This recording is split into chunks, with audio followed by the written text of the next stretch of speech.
មានពីរអ្នកប្តីប្រពន្ធដែលពួកគេប្រកបមុខរបរជាអ្នកលក់ក្រណាត់នៅផ្សារអ្នកទាំងពីរទើបតែរៀបការជាមួយគ្នារួចនៅមិនទាន់មានកូននាងជាប្រពន្ធតែងតែទៅផ្សារដើម្បីបើកតូបលក់ក្រណាត់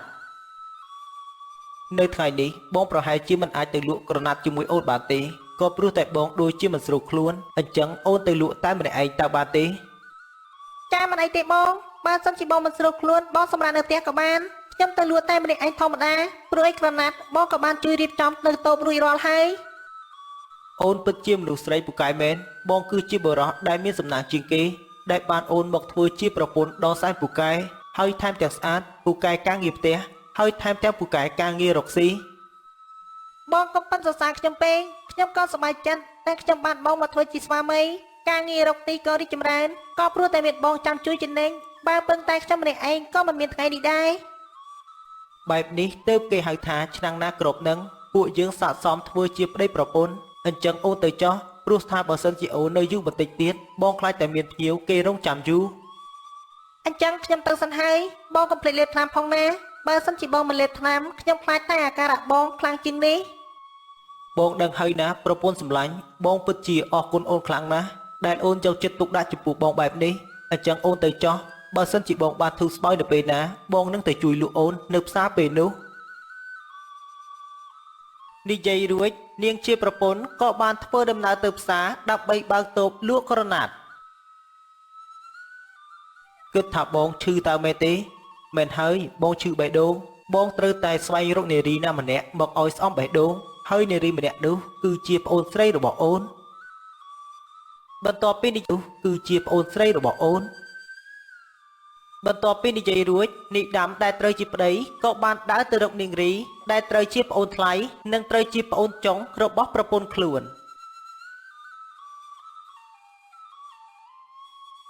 នៅផ្ទះនាងរីដែលត្រូវជាប្អូនរបស់នាងមុំ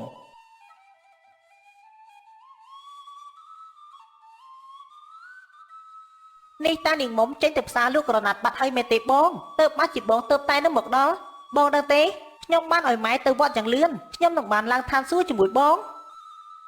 មុំគេបានទៅផ្សារលក់ក្រណាត់បាត់ហើយលំមតែគេទៅគេនៅតែបារម្ភពីបងហើយនិយាយផ្ដាំផ្ញើបងគ្រប់បែបយ៉ាងទុំរំតែគេដើរចេញទៅផ្សារបើកតូបហើយនៅពេលដែលគេទៅបងក៏ប្រញាប់មកទីនេះភ្លាម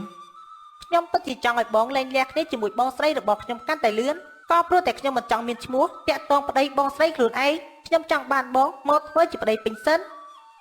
ប៉ុន្តែបងទើបតែរៀបការជាមួយមុំនៅមិនទាន់បាន1ឆ្នាំផងហើយបើសិនជាបងលែងលះគ្នាជាមួយមុំមកយកអូនធ្វើជាប្រពន្ធស្របច្បាប់អ្នកភូមិស្រុកប្រកាសជានិយាយស្ដីបន្ទោសហើយគេនឹងសោយចំអកនិយាយដើមពួកយើងចាក់ជាមិនខានបងទៅខ្វល់នឹងពាក្យសម្ដីមាត់ចាប់មាត់ព្រាកនិយាយអីឲ្យគេនិយាយមិនតាមតែគេទៅពួកគេនិយាយចប់គេនឹងលែងនិយាយហើយដូច្នេះខ្ញុំគិតថាដល់ពេលហើយណាបងអញ្ចឹងបងសូមពេលគិតបន្តិចទៀតសិនណាចាំពេលណាមួយដែលបងសុំមុំលែងលះហើយបងនឹងមកយកអូនធ្វើជាប្រពន្ធស្របច្បាប់ប៉ុន្តែពេលនេះពួកយើងគួរតែប្រញាប់ឡើងទៅលើផ្ទះសិនទៅបើពួកយើងនៅនិយាយទីនេះបន្តទៀតអាចនឹងមានអ្នកដទៃគេសង្ស័យពួកយើងប្រញាប់ឡើងទៅលើផ្ទះភ្លាមទៅណាបងខ្ញុំខ្លាចម៉ែមកដល់តាន់ពេលហើយពួកយើងនឹងមិនបានធ្វើអ្វីជាមួយគ្នាតម្រាំតែបងមករកខ្ញុំបានគឺត្រូវរកលេសគ្រប់យ៉ាងពួកគេទាំងពីរនាក់ត្រូវជាបងថ្លៃនិងប្អូនថ្លៃប៉ុន្តែនាយដាំត្រូវជាប្តីរបស់នាងមុំក៏បានលួចមកតាក់ទងបង្កើតស្នេហាជាមួយនឹងនាងរីដែលត្រូវជាប្អូនរបស់នាងមុំនៅតូបលក់ក្រណាត់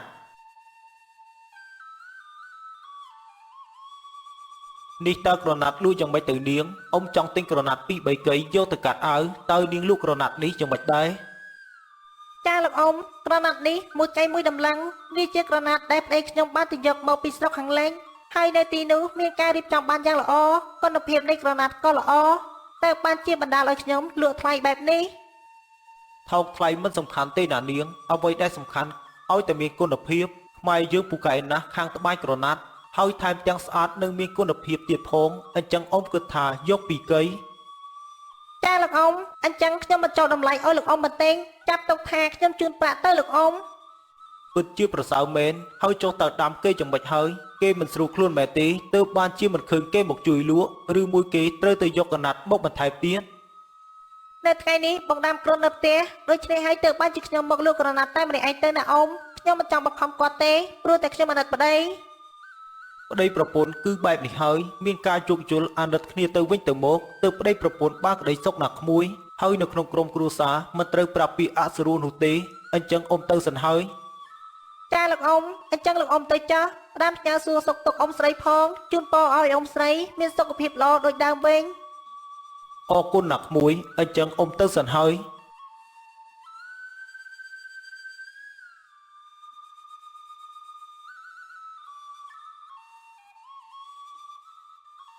មួយរយៈពេលបានកន្លងផុតទៅទំនាក់ទំនងរវាងអ្នកទាំងពីររវាងនីដាមនិងនាងរីពួកគេនៅតែលួចតាក់ទងគ្នាជាប្រចាំដោយនីដាមមិនខ្វល់ថានាងរីគឺជាប្អូនថ្លៃរបស់ខ្លួនទេគេតែងតែលួចក្បត់ចិត្តប្រពន្ធទៅជួបប្អូនថ្លៃជាប្រចាំនៅថ្ងៃមួយនោះនៅខាងមុខផ្ទះរបស់នីដាមនិងនាងមុំ ខ្ញុំដល់ពេលវេលាដែលត្រូវទៅទារប្រាក់ពីអ្នកជំពាក់អញ្ចឹងបងមិនចាំបាច់ទៅជាមួយខ្ញុំទេខ្ញុំអាចទៅម្នាក់ឯងបាន ប៉ុន្តែបងគិតថាអូនទៅម្នាក់ឯងគឺវាមិនស័ក្តិសមទេបងចង់ទៅជាមួយអូនដែរគ្រាន់នឹងបានជាគ្នាព្រោះតែពេលដែលអូនទៅទារប្រាក់ពីកូនបំណុលបងខ្លាចមានរឿងអ្វីមួយកើតឡើងចំពោះអូន មិនអីទេណាបងបងក៏បារម្ភពេកអីខ្ញុំគ្រាន់តែទៅទារប្រាក់អំពីអ្នកជំពាក់បន្តិចបន្តួចតែប៉ុណ្ណោះហើយនៅពេលដែលខ្ញុំមកវិញឆ្លៀតពេលចូលលេងផ្ទះម៉ែបន្តិចខ្ញុំអាចនឹងមកវិញនៅពេលល្ងាច អញ្ចឹងក៏បានដែរព្រោះតែថ្ងៃនេះបងចង់នៅផ្ទះដើម្បីធ្វើរោងក្របីបើសិនជាបងទៅទារប្រាក់ជាមួយអូនវានឹងនាំឲ្យខាតពេលព្រោះតែបងត្រូវធ្វើរោងក្របី ក៏ព្រោះតែបែបនេះហើយទៅបានជាខ្ញុំមិនចង់ឲ្យបងទៅតាមអញ្ចឹងបងនៅផ្ទះធ្វើរោងក្របីចោះខ្ញុំទៅសិនហើយណាបង បន្ទាប់ពីនិយាយរួចនាងមុំក៏បានធ្វើដំណើរចាកចេញទៅបន្តិចក្រោយមកនាងរីដែលត្រូវជាប្អូនក៏បានមករកនីដាមដែលត្រូវជាសហាយបងថ្លៃ បានទៅកាន់តែលឿនកាន់តែល្អខ្ញុំហើយនឹងបងពួកយើងនឹងបានសោយសុខជាមួយគ្នាដោយមិនមានអ្នកណាមករំខាន នេះតើហេតុអ្វីបានជាអូនប្រញាប់ចេញមកបែបនេះបើសិនជាមុំគេដើរមកវិញបានឃើញតើអូននឹងគិតយ៉ាងម៉េចបងខ្លាចបងគេសង្ស័យ នាងមុំមិនសង្ស័យអ្វីទេណាបងក៏ព្រោះតែខ្ញុំត្រូវជាប្អូនថ្លៃរបស់បងនោះអីហើយទោះបីជាមានអ្នកណាដើរមកឃើញខ្ញុំនិយាយគ្នាជាមួយបងនៅខាងមុខផ្ទះក៏គេមិនចាប់អារម្មណ៍ អញ្ចឹងពួកយើងគួរតែប្រញាប់ឡើងទៅលើផ្ទះទៅព្រោះតែពេលនេះបងចង់គេចអោបអូនពួកយើងប្រញាប់ឡើងទៅលើផ្ទះទៅនៅពេលដែលពួកគេទាំងពីរនាក់បាននាំគ្នាឡើងលើផ្ទះនាងមុំដែលត្រូវជាប្រពន្ធក៏បានឈរលបមើលពួកគេទាំងពីរនាក់ជាមួយនឹងម្ដាយរបស់ខ្លួនម៉ែពិតជាមិននឹកស្មានសោះនាងរីគេហ៊ានធ្វើបែបនេះចំពោះកូនហើយប្តីរបស់កូនក៏អញ្ចឹងដែរហើយអ្វីបានជាធ្វើរឿងបែបនេះជាមួយនឹងប្អូនថ្លៃ ខ្ញុំសង្ស័យពិតជាមិនខុសមែនណាម៉ែតាមពិតអ្នកទាំងពីរតាក់ទងគ្នាជាមួយគ្នាម៉ែពួកយើងគួរតែប្រញាប់ចូលឲ្យតាន់ហេតុការណ៍ទៅចាំមើលតើពួកគេទាំងពីរនាក់មានអ្វីដើម្បីដោះស្រាយ តោះកូនអញ្ចឹងយើងប្រញាប់ទៅម៉ែនឹងទៅសំពងក្បាលនាងរីនាងមុំនិងម្ដាយក៏បានធ្វើដំណើរឡើងទៅលើផ្ទះ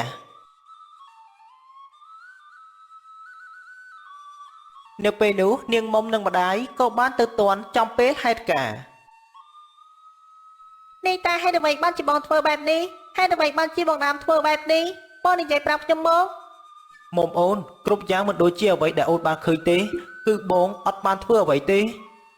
ងពិតជាថោកទាបខ្លាំងណាស់ហេតុអ្វីបានជាឯងធ្វើរឿងថោកទាបបែបនេះជាមួយកូនស្រីយើងឯងបានមុំមកធ្វើជាប្រពន្ធរួចហើយហេតុអ្វីបានជាឯងទៅលួចតាក់ទងជាមួយនឹងប្អូនស្រីគេទៀតហើយនាងរីក៏អញ្ចឹងដែរហេតុអ្វីបានជានាងតាក់ទងប្តីបងស្រីខ្លួនឯងទៅវិញ នេះក៏ព្រោះតែខ្ញុំស្រឡាញ់បងដាំទើបបាច់ជាខ្ញុំធ្វើបែបនេះជាមួយគាត់មុនពេលដែលមកដាំបានចូលស្ដីដណ្ដឹងនេះមុំតែម៉ែមានបានសួរចិត្តខ្ញុំដែរទេថាខ្ញុំចង់បានមកដាំមកធ្វើជាប្តីឬអត់បើសិនជាបងដឹងថាឯងមានចិត្តស្រឡាញ់បងដាំបងប្រកាសជាមិនយកគាត់ធ្វើជាប្តីទេប៉ុន្តែពេលនេះបងនឹងលះបង់គាត់ឲ្យឯងធ្វើជាប្តីបងដាំបងទៅសាលាឃុំលែងលះគ្នាជាមួយខ្ញុំទៅ អូនហ៊ានលែងលះជាមួយបងផងតើមែនទេបើសិនជាអូនហ៊ានលែងលះជាមួយបងបែបនេះបងក៏ហ៊ានលែងលះជាមួយអូនដែរអញ្ចឹងពួកយើងចែកទ្រព្យគ្នាទៅ ខ្ញុំនឹងចែកទ្រព្យសម្បត្តិជាមួយបងព្រោះតែខ្ញុំមានការសង្ស័យយូរខែមកហើយប៉ុន្តែខ្ញុំទុកពេលឲ្យបងកែប្រែខ្លួនតែបងនៅតែមិនព្រមកែប្រែអញ្ចឹងពួកយើងលែងលះគ្នាទៅ គិតថាខ្លួនឯងអស្ចារ្យណាស់តើមែនទេគ្រាន់តែលក់ក្រណាត់នៅផ្សារបានការសរសើរពីអ្នកភូមិគិតថាខ្លួនឯងអស្ចារ្យមែនទេអញ្ចឹងបងយល់ព្រមលែងលះក៏បានយើងប្រកាសជាមិនឲ្យកូនស្រីយើងយកឯងទៀតទេយើងនឹងឲ្យកូនស្រីយើងលែងលះជាមួយឯង ចូលឯងធ្វើជាប្តីរបស់នាងរីយើងនឹងឲ្យពួកឯងទាំងពីរនាក់បង្កើតគ្រួសារជាមួយគ្នាចាប់តាំងពីថ្ងៃនោះមកនាងមុំក៏បានលែងលះគ្នាជាមួយនាយដាំហើយនាយដាំក៏បានយកនាងរីដែលត្រូវជាប្អូនចុងរបស់នាងមុំមកធ្វើជាប្រពន្ធនាយដាំក៏បានយកនាងរីមកធ្វើជាប្រពន្ធហើយនាងរីតែងតែយកប្រាក់ទៅចាយវាយលេងល្បែងប្រាក់កាក់ដែលនាយដាំបានរកបានមកនាងរីចាយមិនចេះគិតហើយក៏គ្មានសល់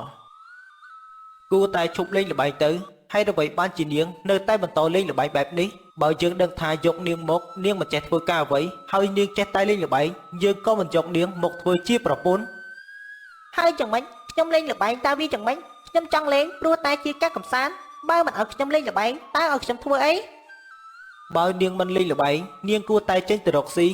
ឬមួយនាងបើកតូបនៅផ្សារដើម្បីលក់បន្លែមិនមែននាងមកលេងល្បែងចាយប្រាក់របស់យើងបែបនេះទេ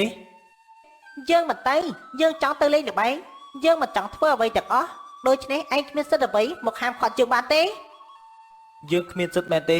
យើងគឺជាប្តីរបស់នាងឯងដូច្នេះនាងឯងគួរតែខ្លាចយើងបន្តិចទៅប្រយ័ត្នតែយើងទ្រាំមិនបានវើយនេះតើឯងចង់យ៉ាងម៉េចឯងចង់យ៉ាងម៉េចជាមួយយើងឯងនិយាយមក